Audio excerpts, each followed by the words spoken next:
So when it comes to the transfer essay, most colleges ask you some version of, please explain your reasons for transferring and the goals or objectives that you hope to achieve. And I feel like there are 7 really important parts to these essays. I want to walk you through them in this video, including why I think it's really important not to just talk crap about your current school and what to do instead. Paragraph 1. I think it's important to establish some of your core values. And by core values, I mean the things that you deeply care about. Here's what this looks like, and then I want to tell you why I think this is a good idea. Before I could even walk, my parents instilled in me a love for history. And thanks to their passion for travel, by 10, I'd seen the Roman ruins. By 11, I'd visited Rome and Florence. Travel gave me the opportunity to become more adaptable and resourceful, and I came to embrace differences as not only normal, but exciting. Notice the values in that paragraph. She's got adaptability, resourcefulness, and she says that she talks about experiential education. So she's essentially saying, hey, this is something that I'm going to be looking for in my education. And she's kind of dropping a hint about how the school that she's going to go to could maybe be a better fit than her current situation. In paragraph 2, it's important to explain why you chose your current college or university. Example, I originally chose Pasadena Community College because I wanted to A,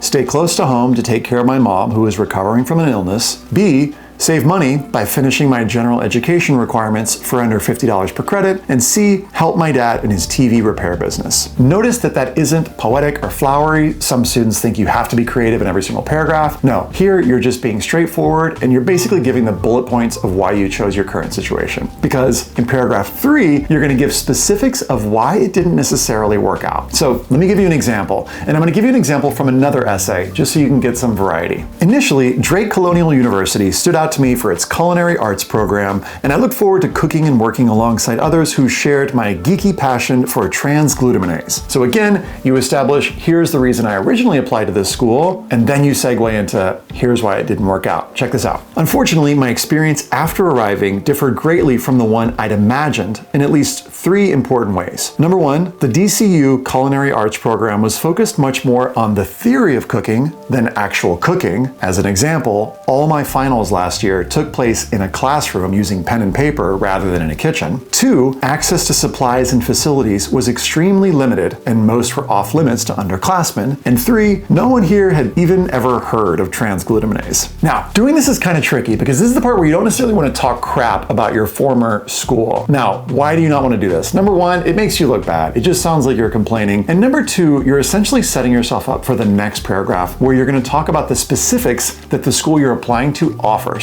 Okay? The key here though is lots of specifics to support whatever claim you're making. So for example, notice in the example that I just gave, the student says the DCU Culinary Arts program was focused much more on the theory of cooking than actual cooking. That's the claim. The evidence is all my finals last year took place in a classroom using pen and paper rather than in a kitchen. Now, getting specific with your evidence, 1, keeps you from sounding like someone who just complains. 2, helps them understand the logic of why you're actually leaving the school, which is the main purpose of the prompt. And number 3, sets you up for later in the essay. Now, before you get to the specifics of how the school you're applying to is going to be perfect for you, I want you to spend some time in paragraph 4 describing how you've made the best of your current situation. Let me give you some different examples from different essays so you can see what this looks like. There was no formal makeup department, so guess what? I started one and we've currently got 16 members. Another one. My classes were much bigger than I thought they'd be, and there were no formal study groups set up, so I organized one, and I even baked brownies. Or there were no dance studios on campus or in the dorms that were open after 7 p.m., so I petitioned to live off campus, found a tiny apartment with a basement that our team could rehearse in, and we got to work. The benefit of this is you show more qualities like resourcefulness and ambition and being able to do the best with the opportunities that are available to you. Side note, now it could be that it's not that the school didn't work out, it could be that just the plan was always to transfer. So for example, the student who attended the community college wanted to go there because they wanted to be closer to their mom who was sick. They wanted to save some money by finishing their general ed requirements, and they wanted to help the dad in their shop. And so in that case, you could say, now that my mom's health has improved, and now that I've taken those courses, and my dad has hired somebody to help him in his shop, it's time for me to move on. Paragraph 5, let us know what you want to do or be or create in the future. Here's what that might sound like. My dream is to become a special effects makeup artist with a focus in fantasy-based creature makeup. Through an extensive process that involves concept design,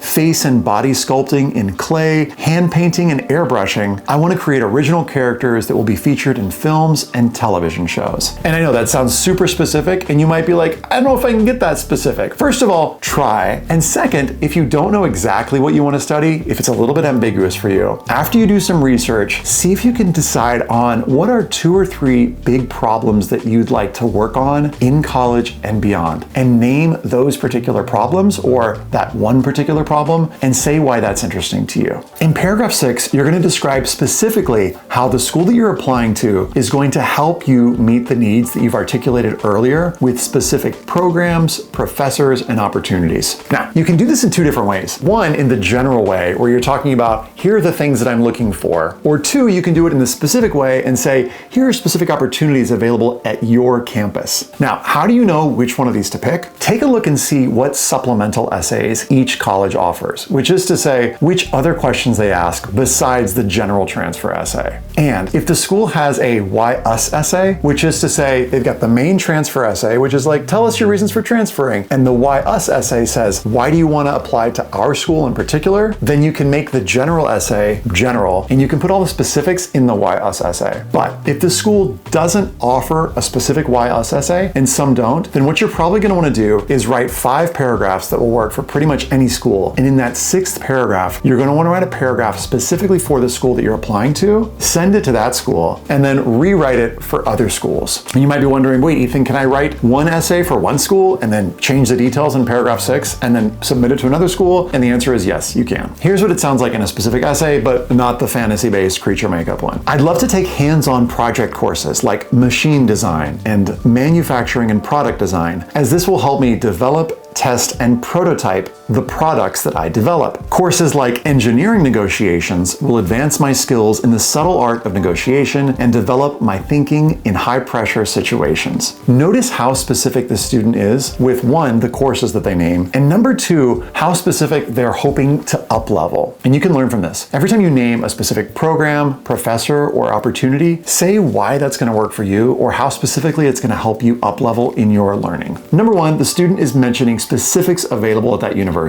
I'm talking about courses. You can also mention professors and opportunities. But number 2, every time that student is naming one of those specifics, they're connecting back to a specific way that they, meaning the author, are hoping to develop. So every time you mention something specific at the school, don't just leave it there and be like, because it's awesome. Say, and here's a specific thing that I'm hoping to get out of that course or from that professor or from that opportunity. And bonus points, by the way, if you can find niche courses that aren't available at every school. So for example, if you have to choose between like intro to engineering versus like engineering negotiations, maybe choose the courses that are more like engineering negotiations. Why? Because it'll show the depth of the research that you've done, and also it's going to help set you apart from all the other students who are going to be taking intro to engineering. Paragraph 7, you're going to sign off. And I want you to just keep this short and sweet. A way that you could do this would be like, the students and faculty that I met on my visit to insert name of school were, and just insert all the positive things and say, essentially, I feel like I could find a home there. Now, that sounds a little bit too short and sweet, so you could get more specific. That might sound like this. I'm inspired to continue my work spreading nutritional information and resources to low-income communities and feel committed to helping create both a healthier future for my own family and the larger Latinx community, and I believe insert name of school can help. Now, the reason I like a couple more sentences is there's something kind of inspiring by restating, here's the thing that I'm hoping to do, and then inserting, and here's the thing that I believe the school can do to help me. I kind of like that second one just because it's a little bit more specific, and you're basically engaging the reader, aka the admissions officer, in helping you achieve the dream. Make sure though you articulate what the dream is at the end of the essay. You'll find tons more free resources at collegeessayguy.com. And hey, if you're going through this process and you'd like some one-on-one support, I don't know if you know this, but we do that at College Essay Guy. I've got an incredible team of coaches and we'd love to help you out. You'll find a link below this video to find out more. That's what I got. Have an awesome week. Bye.